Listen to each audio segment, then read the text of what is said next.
اعوذ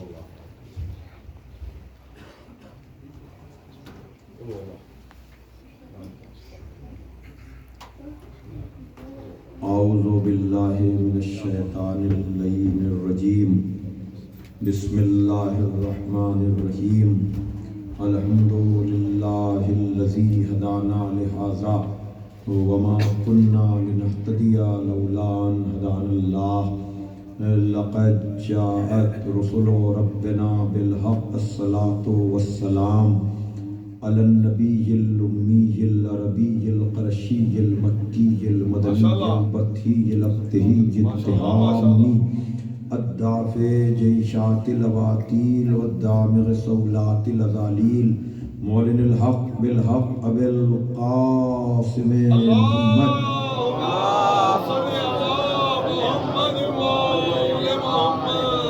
وآله الطيبين الطاهرين المعصومين المظلومين الذين أذهب الله عنهم الرجس وطهرهم تطهيرا اللهم صل على محمد وآل محمد ولعنة الله على أعدائه أجمعين من الآن إلى يوم الدين أما بعد فقد قال علي عليه السلام إن الله بعث رسولا هاديا بکتاب ناطق و امر قائم لا یہلک عنہ الا حالک صلوات ہے محمد اللہم صلی علی محمد و آل محمد۔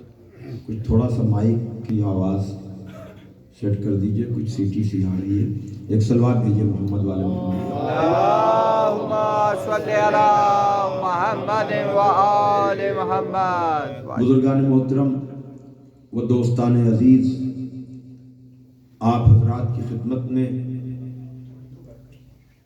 انجمن پرسرداران امام زمانہ عجل اللہ تعالی فرجہ الشریف اللہم صلی علی محمد و آل محمد کے زیر اہتمام منعقد ہونے والا یہ عشرہ مجالس، جس میں مسلسل آپ حضرات کے سامنے اس وضاحت کے ساتھ کہ اس عشرے میں دعوت ذوالعشیرہ، غدیر، سقیفہ، فدق اور کربلا کو سامنے رکھ کر گفتگو ہوگی، اور گفتگو کا ذریعہ خدائے فصاحت، مولائے بلاغت، غالب علی کل غالب، مطلوب کل طالب حضرت علی ابن ابی طالب علیہ السلام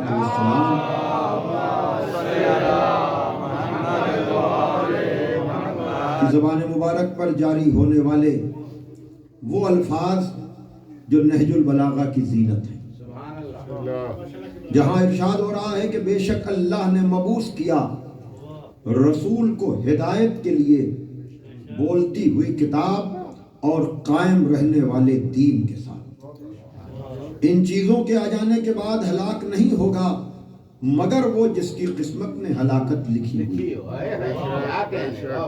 میں نے نور اول کی خلقت کے ذکر سے اپنی گفتگو کا آغاز کیا اور اس بات کی وضاحت کی کہ یہ سلسلہ شروع ہوتا ہے کن تو کنزن مخفیہ سے، کہ ہمارے خالق، ہمارے مالک، ہمارے رازق، ہمارے پیدا کرنے والے نے یہ آواز دی کہ میں چھپا ہوا خزانہ تھا، میں نے چاہا کہ میں پہچانا جاؤں تو میں نے ایک مخلوق کو پیدا کیا، اور وہ مخلوق چونکہ ذریعہ ہے، واسطہ ہے، وسیلہ ہے، اس لیے وہ ہم جیسی نہیں ہو سکتی، اس لیے اس کو نور اور سلسلہ نور سے جوڑا گیا۔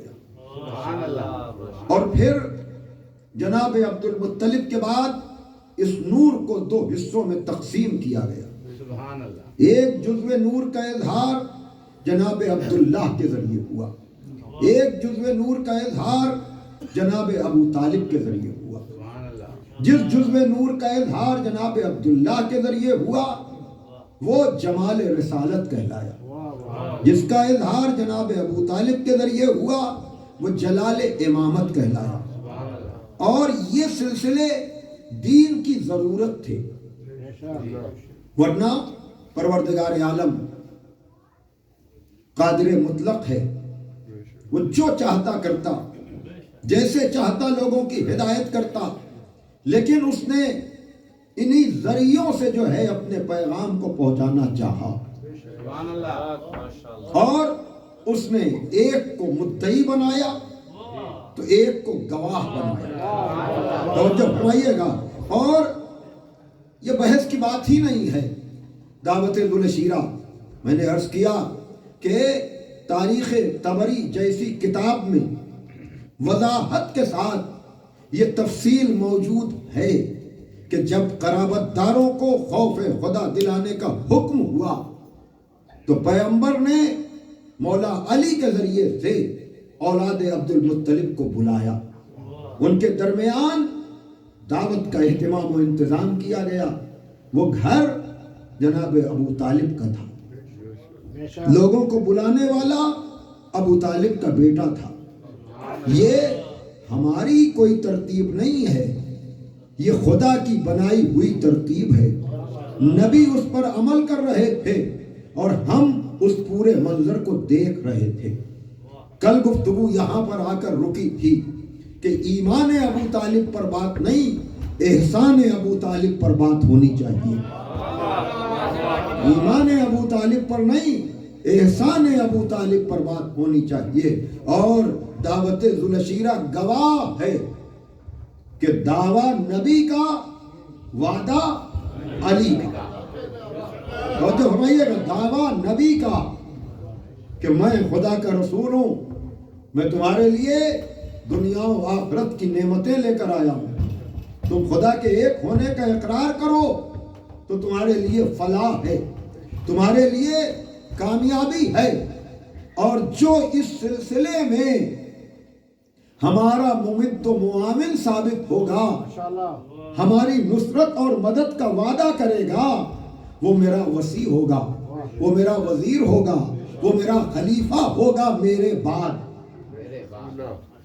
یہ سلسلہ، یہ وضاحت دعوت ذوالشیرہ کی دعوت میں آپ کو کم و بیش ہر جگہ مل جائے گی۔ نبی نے کہا، پہلے دن ابو لہب نے ڈسٹرب کیا، دوسرے دن جناب ابو طالب نے ابو لہب کو بٹھایا، نبی کو قم یا سیدی کہہ کے کھڑا کیا، اور نبی نے جب یہ کہا کہ جو بھی میری نصرت اور مدد کرے گا تو مولا علی کھڑے ہوئے، انا یا رسول اللہ، انا یا رسول اللہ، انا یا رسول اللہ، میں حاضر ہوں یا رسول اللہ، میں حاضر ہوں یا رسول اللہ، میں حاضر ہوں یا رسول اللہ۔ ادھر علی نے وعدہ کیا، ادھر کہا تم ہی میرے بھائی ہو، تم ہی میرے وصی ہو، تم ہی میرے وزیر ہو، تم ہی میرے خلیفہ ہو۔ یہ خلاصہ گفتگو ہے۔ عزیزان محترم، یہاں پر رکنے کی گنجائش بہت ہے، بہت سی باتیں آپ نے بھی لوگوں سے سنی ہوں گی اور وہ سب سچ ہیں، وہ سب حق ہیں، لیکن چونکہ مجھے آپ کو دعوت ذوالشیرہ سے غدیر کے ربط کو بیان کرنا ہے کہ دعوت ذوالشیرہ سے غدیر کا تعلق کیا ہے، غدیر کا ربط کیا ہے، اس لیے کہ نبی نے یہ کہا کہ جو میری نصرت کرے گا وہ وزیر ہوگا، خلیفہ ہوگا، جانشین ہوگا۔ اب سوال یہ پیدا ہوتا ہے کہ علی نے، مولا علی نے اپنے کیے ہوئے وعدے کو پورا کیا کہ نہیں؟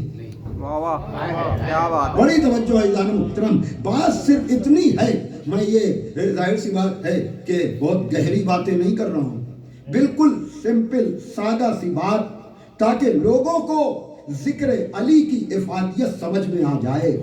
یہ جو گھبراتے ہیں لوگ، پریشان ہوتے ہیں لوگ کہ یہ ان کی مجلسوں میں علی علی کیوں ہوتا ہے، ہم ان سے پوچھتے ہیں کہ اب تو ہر آدمی اپنے کو مسلمان کہہ کے فخر محسوس کر رہا ہے، لیکن دعوت ذوالشیرہ سے لے کر نبی کی زندگی کے آخری مرحلے تک سوائے علی کے کیا کوئی تھا؟